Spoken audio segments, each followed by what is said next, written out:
Oui, merci. Alors malheureusement, moi je dirais heureusement, parce que c'est pour le meilleur et pour le meilleur. Donc effectivement, bonjour à tous. Un certain nombre de changements ont été évoqués relatifs aux comptes annuels des OPC. Et je vous propose de prendre quelques minutes ensemble pour évoquer les principaux changements qui sont applicables aux fonds de private equity. Donc, tout d'abord, et Philippe l'a évoqué, un format de présentation des états financiers qui est commun à l'ensemble des OPC. Et bien entendu, cela concerne également les fonds de private equity qui vont donc autoriser une meilleure comparabilité entre véhicules. Et je dirais même qu'au-delà de cela, dans la grande famille des fonds de private equity, on avait jusqu'à présent certains véhicules qui étaient structurés sous la forme de FPS, par exemple des FPS sous la forme d'une SLP ou des FPS sous la forme de FCP, qui, eux, jusqu'à présent, avaient l'option finalement de présenter leurs comptes soit sous le format de fonds à vocation générale, soit sous le format des fonds de private equity. Donc cette option ne sera plus possible, y compris pour les FPS. Et donc les FPS, comme le reste des fonds de private equity, vont tous être logés à la même enseigne, avec une présentation qui finalement va assurer une meilleure comparabilité, y compris au sein de la grande famille des fonds de private equity. Deuxième point de ce slide, donc on l'a évoqué, la structure du bilan au niveau de l'actif et au niveau du passif, qui va être présenté par TIF d'actifs éligibles et par TIF de passifs éligibles. Et donc pour les private equity et notamment pour les OFS, bien entendu, cela va inclure les prêts, puisque les OFS ont maintenant les prêts comme un actif éligible dans le cadre de leurs investissements.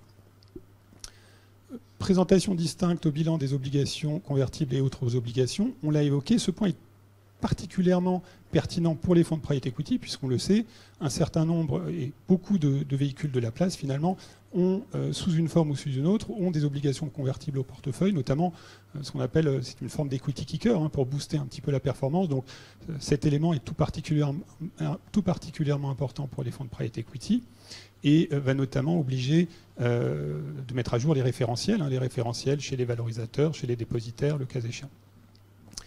Quatrième point qui a été évoqué également et qui est particulièrement important, notamment pour les fonds de private equity, puisqu'on le sait, on a tout un ensemble d'acteurs de la place qui est notamment spécialisé dans les fonds de capital investissement.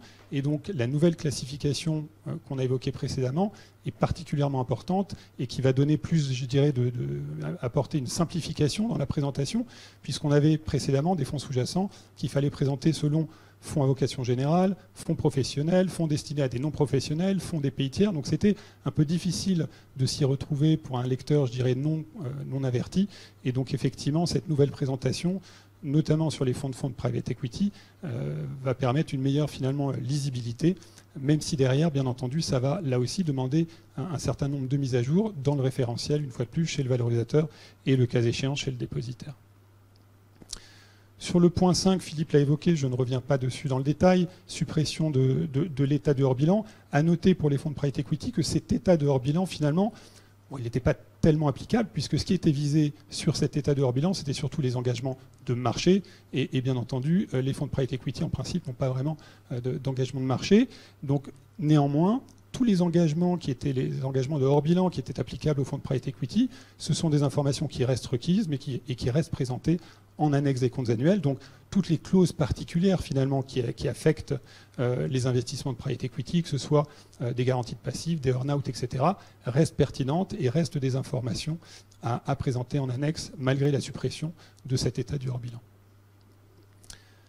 Point 6, qui est effectivement un point extrêmement structurant, et même s'il est général, je pense qu'il est important de rappeler que ce point est également applicable aux fonds de private equity, la revue en profondeur de la structure du compte de résultat, on l'a dit, qui va maintenant comprendre les produits nets de charge d'une part, les plus ou moins values réalisées d'autre part, et les plus et moins values latentes enfin, et donc on va avoir les 3 briques de la performance qui vont être présentées dans le PNL, et bien sûr cela s'applique totalement également aux fonds de private equity. Tout comme les OPC à compartiment, on sait qu'il y a un certain nombre d'acteurs de private equity qui aiment ce genre de structure.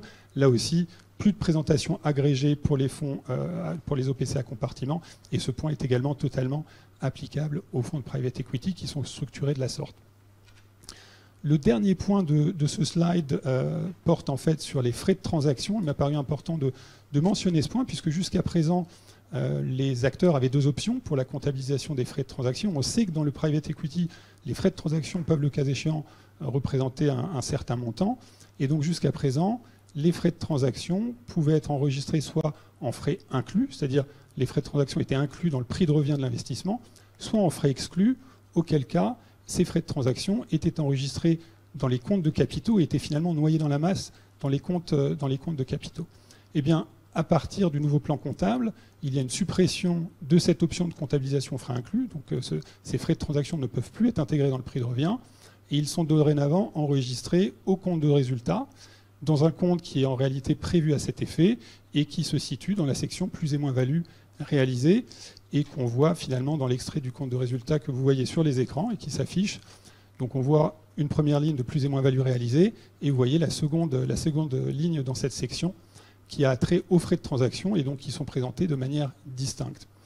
Ce point de distinction et de cette meilleure transparence, elle est également applicable pour les fonds de private equity qui, pour certains de leurs investissements, étaient éligibles à des garanties, alors ce qu'on appelait les garanties OSEO ou les garanties BPI France. C'est encore des garanties qui existent dans les fonds de private equity. Et donc de la même manière, là aussi, nous avons une présentation distincte de ces éléments. Donc on voit le quatrième élément de ce tableau. On voit quote-part des plus-values réalisées restituées aux assureurs. Donc effectivement, s'il y a une plus-value, une partie, le cas échéant, est restituée aux assureurs. Ce point-là fait l'objet d'une présentation distincte dans le nouveau plan comptable. Et de la même manière, c'est la dernière ligne que vous voyez juste au-dessus du sous-total. Dans le cas effectivement d'une mise en garantie, si effectivement la garantie joue, là aussi les versements qui sont perçus de la part de l'assureur vont apparaître distinctement dans cette section de plus et moins value réalisée. Donc finalement, on voit davantage de transparence suite à ces mises à jour, davantage de transparence dans les plus et moins values réalisées. Et en réalité, cette transparence se retrouve également dans la section des plus et moins values latentes que je ne vais pas présenter en détail maintenant, mais vous verrez que vous avez finalement les mêmes intitulés et la même granularité dans cette section. Quelques points spécifiques applicables aux fonds de dette privée et aux fonds notamment de mezzanine, puisque ces dernières années, c'est un segment du capital investissement qui a connu une belle croissance, donc ça me semble important d'apporter quelques précisions sur ces fonds-là. Deux points qui me viennent à l'esprit. Le premier qui concerne les intérêts capitalisés, ce qu'on appelle les paid in kind, les intérêts PIC, donc qui ne sont pas payés cash. Donc le nouveau plan comptable, la nouvelle réglementation comptable apporte une clarification sur l'enregistrement de ces intérêts capitalisés qui doivent être enregistrés au compte de résultat à la date de détachement et non à la date d'encaissement. Cela n'est en réalité pas nouveau, mais jusqu'à présent, un certain nombre d'acteurs qui appliquaient la méthode dite du coupon encaissé, qui tient très mal son nom, finalement enregistrer les intérêts capitalisés uniquement à la date d'encaissement, donc finalement en fin de vie du fonds, alors que ces intérêts capitalisés doivent être enregistrés au niveau de la date de détachement. Et donc, ce qui pouvait prêter à confusion par le passé ne peut plus prêter à confusion dans le nouveau plan comptable qui clarifie de manière extrêmement explicite ce point au cas particulier des intérêts capitalisés. Et deuxième élément qui a trait tout particulièrement aux fonds de dette privée et le cas échéant aux fonds les fonds de mezzanine, ce sont les précisions qu'apporte le nouveau plan comptable sur le fait que l'ensemble des risques doivent être pris en compte dans l'évaluation des actifs et notamment lorsque ces actifs sont valorisés sur la base de modèles. Et dans les fonds de dette privée, très typiquement, très souvent, on utilise des DCF ou d'autres types de mark-to-model. Et donc, le plan comptable rappelle que l'ensemble des risques, et il nomme ces trois risques, liquidité, taux et contrepartie, doivent être pris en compte dans l'évaluation des actifs. On a encore, à l'heure actuelle, un certain nombre d'acteurs qui prennent en compte, bien entendu, le risque de contrepartie, c'est je dirais, la règle de base, qui prennent parfois en compte le risque de liquidité, mais qui ne prennent pas nécessairement en compte le risque de taux, et ce qui donc contribue à écraser quelque part la volatilité. Donc là, le nouveau plan comptable est tout à fait clair sur ce point. L'évaluation des actifs doit s'apprécier aux bornes de ces trois risques, liquidité, taux et contrepartie. Nous avons également tout un ensemble de nouvelles informations qui sont requises en annexe des comptes annuels. On en a vu certaines, et certaines notamment qui vont nécessiter, le cas échéant, le concours de la société de gestion. Donc en ce qui concerne les fonds de private equity, je liste ici les points qui me semblent les plus pertinents. Le premier en particulier qui a trait à une pratique de place qui existe chez certains acteurs et qui consiste à provisionner en partie la VL des parts de Caride, elle a provisionné à hauteur finalement de la quote-part de la plus-value qui est attribuée aux parts de Caride. Donc c'est une pratique qui existait. Cette pratique n'était pas réellement sécurisée jusqu'à présent parce qu'elle n'était pas prévue par les textes. Donc dorénavant, dans la nouvelle réglementation comptable, c'est quelque chose qui est permis de manière totalement explicite, c'est une possibilité.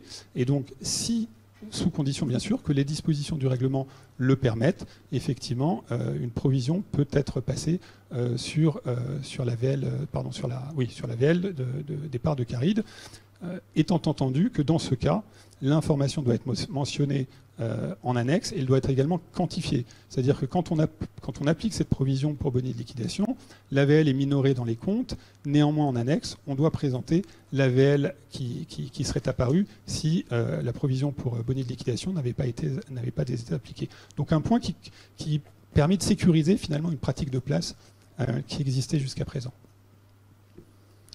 Le point 2, je ne vais pas rentrer dans le détail, parce que Philippe l'a rappelé, un certain nombre de rappels qui vont dorénavant figurer dans les annexes des comptes annuels. Et ces informations figuraient précédemment dans les rapports de gestion et donc vont maintenant, également pour les fonds de private equity, figurer en annexe des comptes, ce qui va permettre de donner plus d'informations aux porteurs, ce qui est une bonne chose. Le point 3 est un point assez spécifique.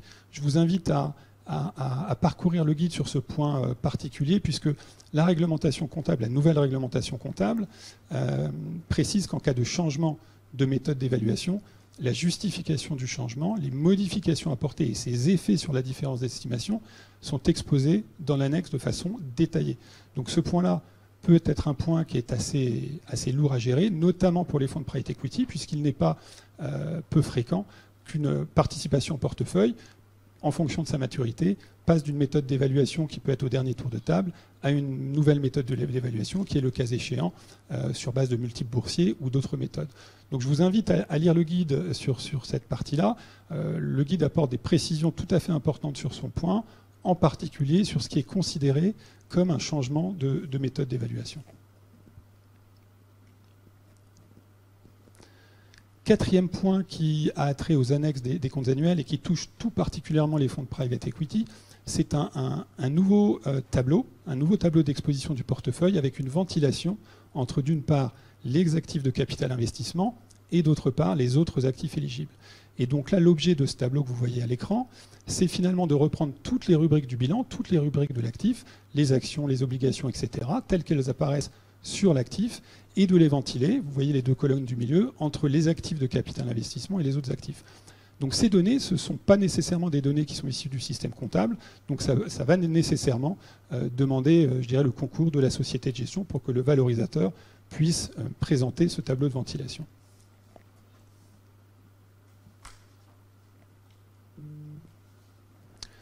Autre élément tout à fait applicable au fonds de private equity, là non plus je ne vais pas rentrer dans le détail, Philippe l'a évoqué, la spécificité des fonds de fonds, donc effectivement si vous avez plus de 10% de l'actif net investi dans d'autres OPC, donc là on le sait, il y a tout un ensemble d'acteurs sur la place française des fonds de private equity qui sont totalement spécialisés sur les fonds de fonds, donc ce tableau leur est totalement applicable, avec peut-être une précision qui est située en bas du tableau. Effectivement, la réglementation comptable prévoit qu'à minima 80% des montants investis en OPC doivent être présentés dans ce tableau. Alors ce terme peut prêter à confusion. Qu'est-ce que c'est 80% des montants investis en OPC? Est-ce qu'on doit finalement calculer cela en fonction du prix de revient, en fonction de la valeur actuelle?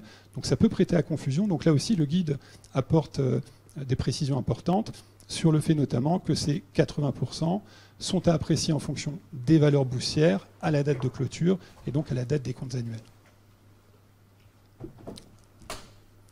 Dernier élément qui me paraît tout à fait pertinent et tout à fait applicable au fonds de private equity, c'est un nouveau tableau qui est requis en annexe des comptes annuels et qui présente les flux concernant le nominal appelé et le nominal remboursé sur l'exercice et qui fait également une distinction entre les distributions définitives et les distributions provisoires. Donc ça, c'est quelque chose qui est totalement nouveau, qui est applicable en cas d'espèce au fonds de private equity et qui, par exemple, pour les distributions définitives et provisoires qui sont maintenant à distinguer, bien sûr, ne sont pas des éléments qui sont issus du système comptable et là aussi va demander le concours de la société de gestion. Sur ce point-là aussi, je vous encourage à lire le guide qui apporte tout un ensemble de précisions sur le traitement dans ce tableau, notamment des distributions qui sont liées à des répartitions d'actifs, lesquelles peuvent être effectuées avec ou sans annulation de parts. Et donc, en fonction de ce choix-là, la présentation dans ce tableau et donc la présentation en annexe va être totalement différente. Donc, vous l'avez compris, en conclusion, il y a tout un ensemble de changements, en particulier dans les annexes, qui vont, le cas échéant, nécessiter le concours de la société de gestion, et donc qui vont nécessairement contribuer à dessiner une nouvelle relation entre le valorisateur et la société de gestion. Et donc je vais laisser Laureline et Romain lever le voile sur ces nouvelles relations.